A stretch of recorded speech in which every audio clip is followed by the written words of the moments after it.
오늘 우리에게 주시는 하나님의 말씀은 신약 성경 누가복음 2장 8절로부터 20절까지의 말씀이 되겠습니다.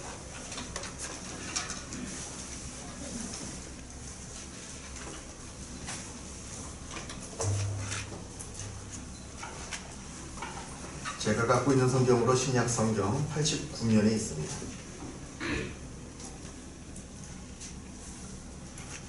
신약 성경 누가복음 2장 8절에서부터 20절까지 말씀을 봉독합니다. 이 계시의 말씀을 봉독할 때에 살아계신 하나님의 음성을 다 함께 들으실 수 있기를 바랍니다. 그 지역의 목자들이 밤에 밖에서 자기 양떼를 지키더니 주의 사자가 곁에 서고 주의 영광이 그들을 두루 비치매 크게 무서워하는지라. 천사가 이르되 무서워하지 말라. 보라, 내가 온 백성에게 미칠 큰 기쁨의 좋은 소식을 너희에게 전하노라. 오늘 다윗의 동네에 너희를 위하여 구주가 나셨으니 곧 그리스도 주시니라.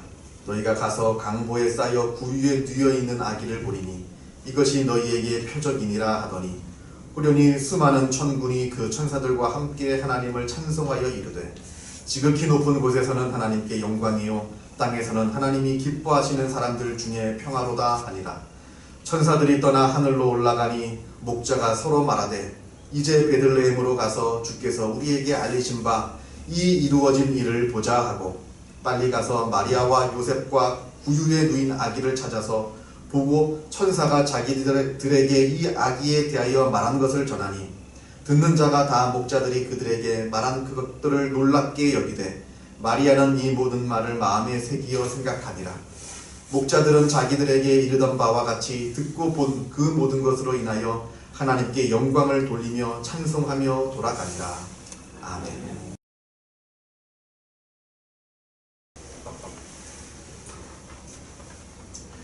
(1957년에) 노벨 문학상을 받은 알베르 까미가 쓴 페스트라고 하는 작품이 있습니다. 이 작품은 1940년대 북아프리카 알제리 해변에 있는 오랑이라고 하는 도시에 페스트라고 하는 흑사병이죠.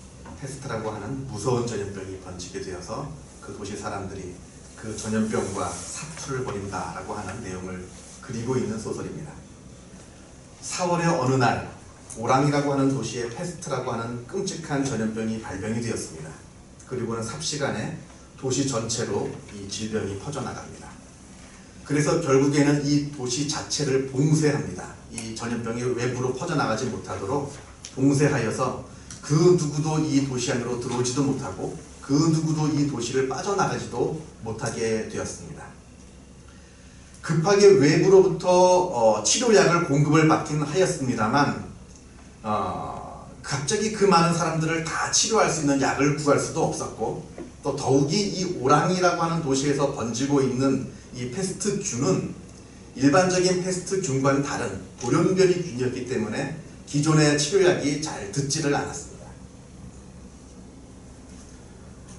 하루에도 수백 명이 이 페스트라고 하는 질병으로 죽어나갑니다.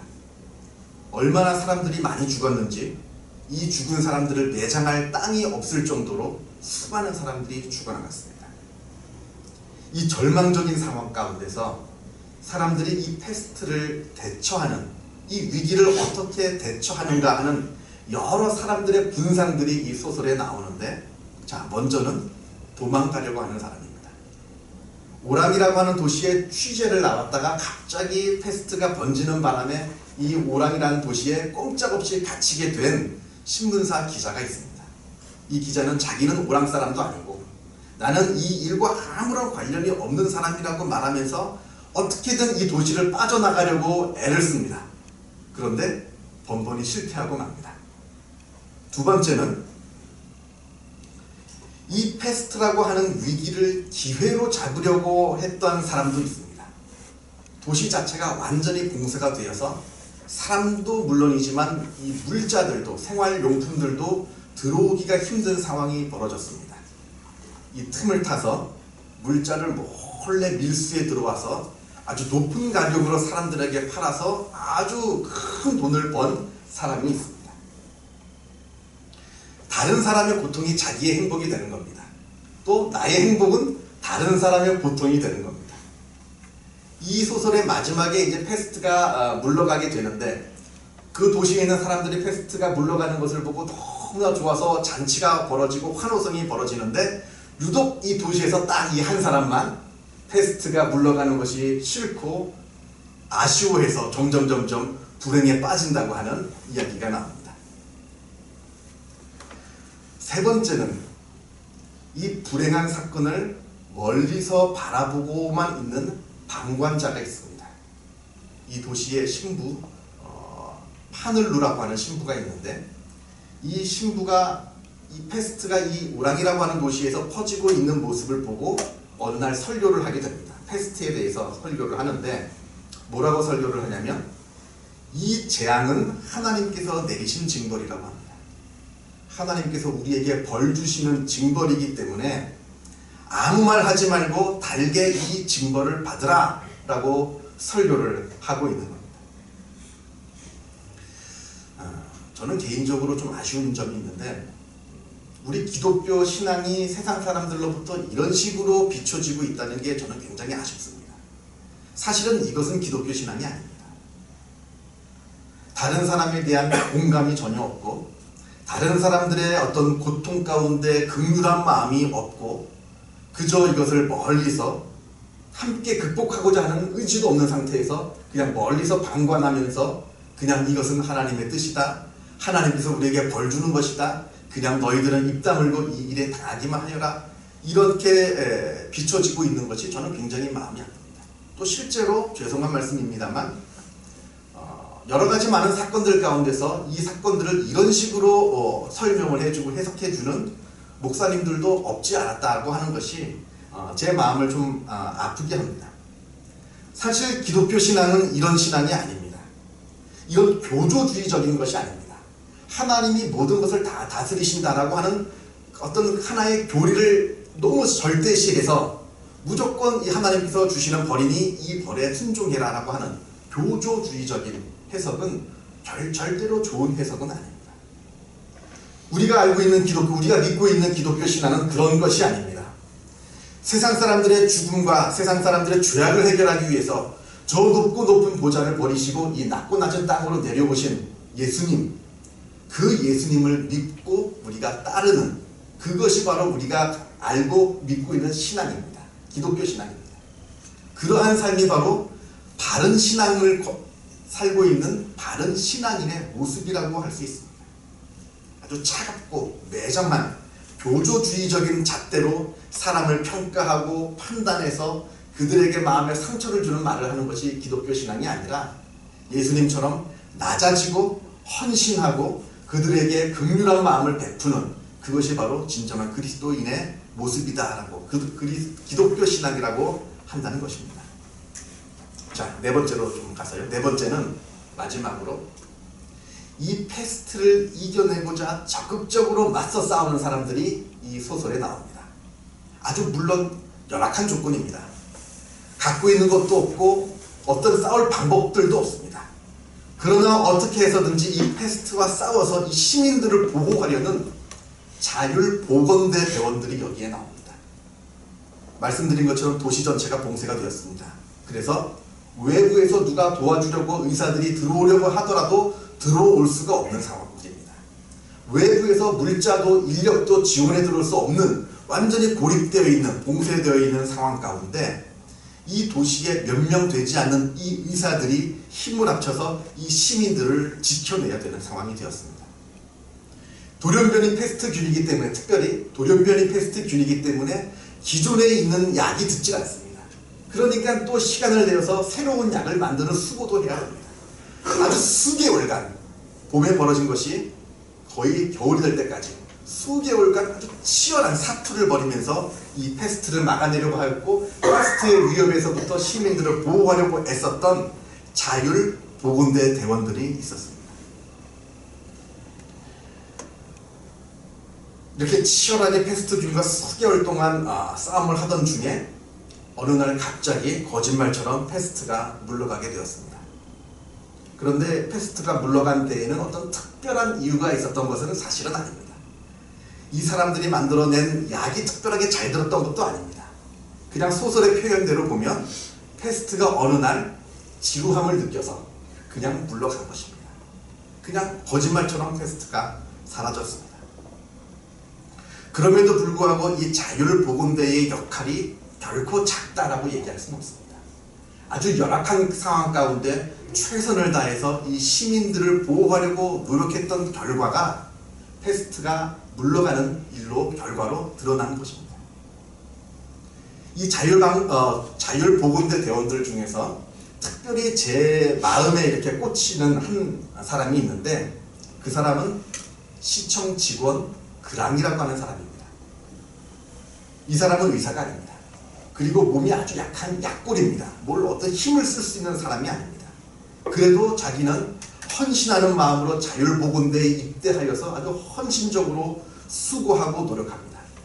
이 사람이 시청 서기였기 때문에 이 사람이 하는 일은 환자들의 서류를 정리하는 일입니다. 어떻게 보면 별거 아니죠. 어떻게 보면 패스트를 막아내는데 큰 역할을 하는 직책은 아닙니다. 그럼에도 불구하고 이 사람은 최선을 다해서 온 집중을 다 쏟아서 이 자기가 맡은 일에 최선을 다하고 헌신을 하는 모습을 보여줍니다. 그람과 같이 작은 일이지만 그 일에 최선을 다해서 헌신하는 사람들이 있었기에 패스트라고 하는 균이 굴러간 겁니다. 우리가 우리 주변을 둘러보면 이런 사람들이 있습니다. 특별하게 어떤 영웅적인 일을 하는 것은 아닙니다만 그래도 나에게 맡겨진 작은 일을 최선을 다해서 감당할 때 그러한 사람들이 모여서 엄청난 일들이 이루어지고 있는 것들을 우리는 종종 보게 됩니다.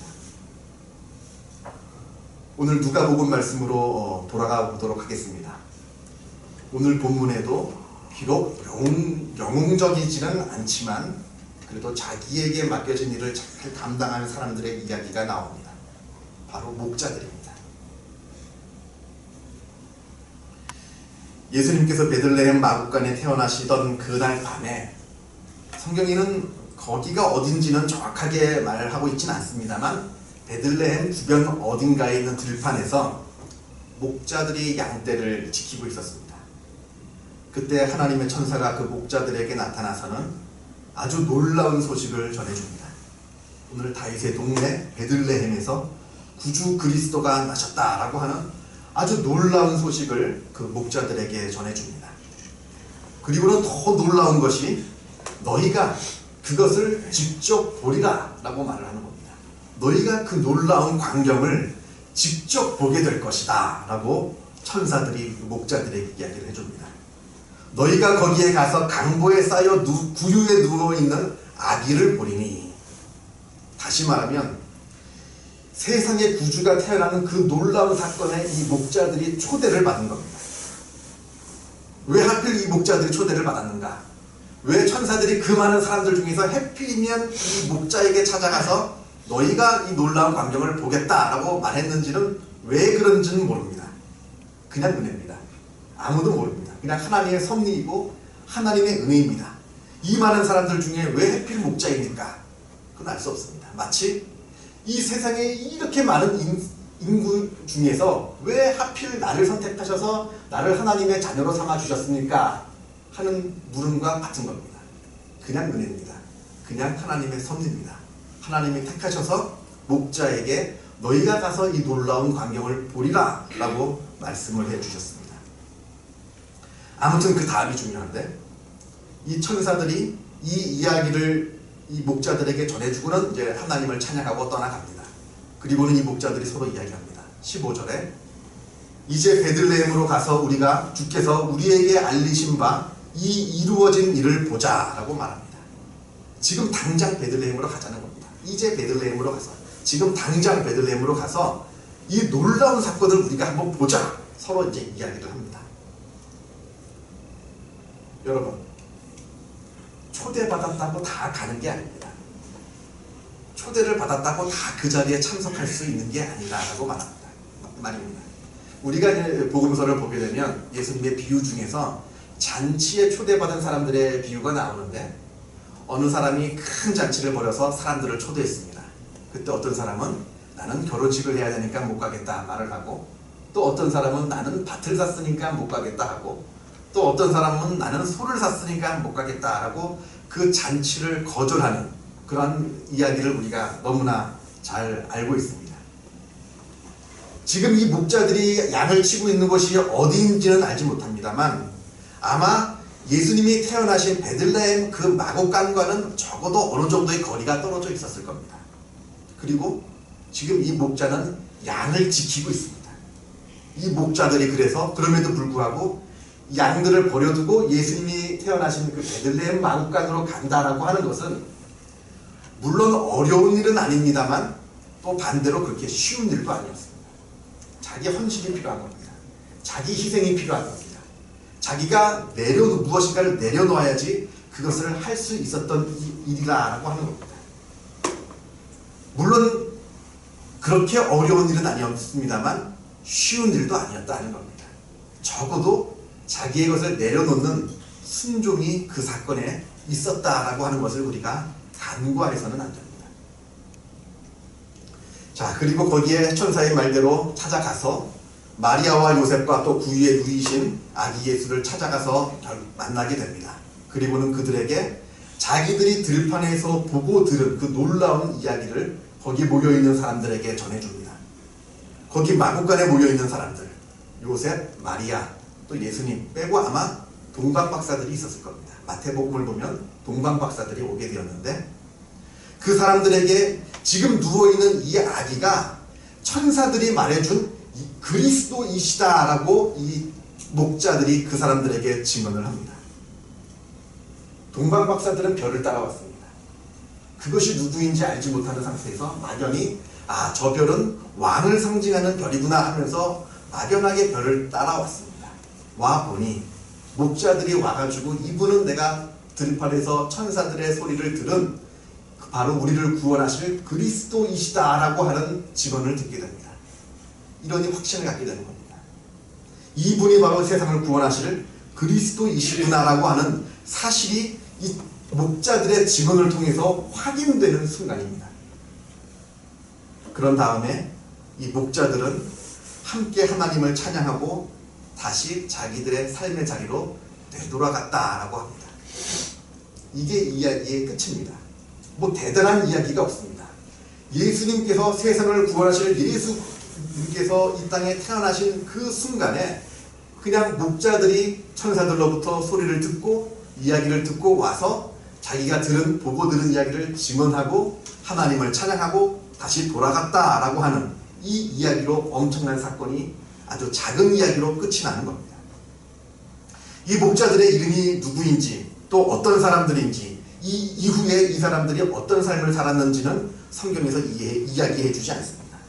다만 이들이 예수 그리스도의 나심에 대해서 소식을 듣고 멀리서 와서 예수의 그리스도에 대해서 증언을 하고 함께 하나님을 찬양했다. 이것으로 끝이 나는 겁니다.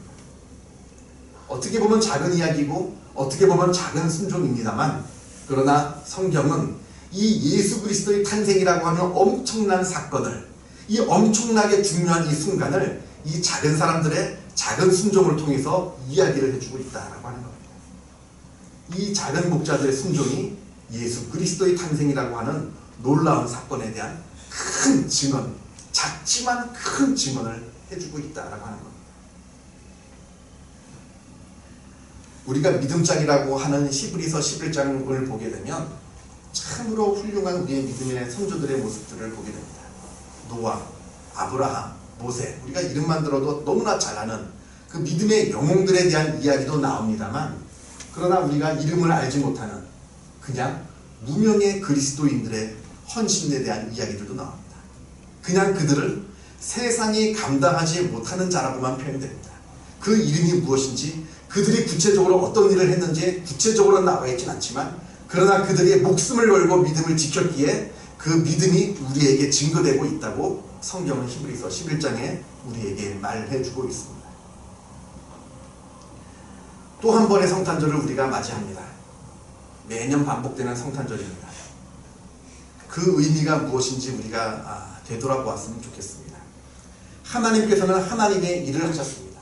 우리를 구원하시기 위해서 2000년 전에 하나님의 아들 예수 그리스도를 우리에게 보내주신 놀라운 일을 우리에게 베풀어 주셨습니다. 그리고 놀라운 일을 하나님께서 하나님의 일을 지금도 해나가고 계십니다. 하나님의 일은 하나님의 일대로 있고 또 하나님께서 우리에게 맡겨주신 우리의 일도 있습니다. 마치 목자들에게 맡겨주신 것처럼 그것이 크던 작던 간에 우리에게 맡겨주신 일이 있다라고 하는 겁니다. 그것이 어떻게 보면 작은 일일 수 있습니다. 그냥 우리들의 삶의 자리에서 예수 그리스도의 탄생을 바라보며 하나님을 찬양하는 그 작은 일일 수 있습니다. 아니면 우리가 우리 주변에 있는 예수 그리스도를 모르는 자들에게 예수 그리스도에 대해서 증언하고 증거하는 또 작은 일일 수 있습니다. 또 아니면 예수 그리스도께서 저 높고 높은 보좌를 버리시고 이 낮고 낮은 땅으로 내려오신 그 겸손의 모습을 본받아서 우리도 다른 사람을 섬기고 사랑하는 그러한 작은 모습일 수도 있습니다. 그러나 중요한 것은 우리가 할 수 있는 일은 작은 일입니다만 그러나 하나님께서 그 작은 일을 가지고 놀라운 일을 이루어내신다라고 하는 것들입니다. 하나님께서 우리에게 무엇을 원하시고 계시는지, 어떠한 모습을 원하시고 계시는지, 이 성탄절 예수 그리스도의 이 땅에 오심을 통해서 하나님께서 하나님의 일을 이루시지만 또한 우리에게는 어떠한 일을 요구하고 계시는지 우리가 묵상하면서 그러한 일들을 이루어 나가면서 하나님의 기쁨이 되어드리는 귀한 우리들의 삶이 다 되시기를 주님의 이름으로 축원합니다. 기도하겠습니다. 사랑과 은혜가 충만하신 하나님 아버지 감사합니다. 하나님께서 2000년 전에 우리를 구하시고자 하나님의 아들 예수 그리스도를 우리에게 보내주신 그 놀라우신 은혜에 감사를 드립니다. 하나님께서 우리를 구원하시고자 이루신 놀라운 그 구원의 역사, 그것을 이루심에 주님의 은혜에 또한 감사를 드립니다. 이 사건을, 놀라운 사건을 바라보면서 우리 자신을 되돌아보게 하여 주옵소서. 하나님의 일을 바라보면서 우리가 해야 할 일이 무엇인지 또한 우리가 되돌아보게 하여 주옵소서. 우리의 삶의 자리에서 예수 그리스도의 나심을 찬양하게 하옵소서. 우리의 삶의 자리에서 예수 그리스도의 나심을 증거하게 하여 주옵소서. 우리의 삶의 자리에서 예수 그리스도의 낮아지심을 본받아 우리도 낮아지며 섬기며 사랑하는 삶을 살게 하여 주옵소서.